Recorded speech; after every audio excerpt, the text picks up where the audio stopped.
কে বলো তো কেমন হয়েছে? আরে বাহ, বেশ ভালো বানিয়েছিস তো। দেখো দেখো মা, মহারানীকে।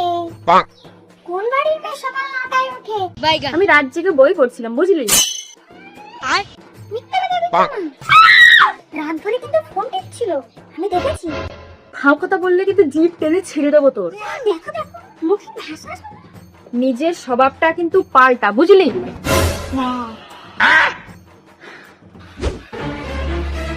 এই, তোরা ডাকলাম না। মা, আমি হোমওয়ার্ক করছিলাম। না কিন্তু মা, মিথ্যে কথা বলছে। আমি কিন্তু এতক্ষণ এখানেই ছিলাম, আমি সব দেখেছি। হরিণী দেখছিল, তুমি আসলে তাই বই পড়ছে, এখন ঢং করছে ঢং। এই কুকুর মুখ, তুই মাঝখানে কথা বলছিস কেন? দেখো না দেখো, এই নাকি তোমাদের সমাজ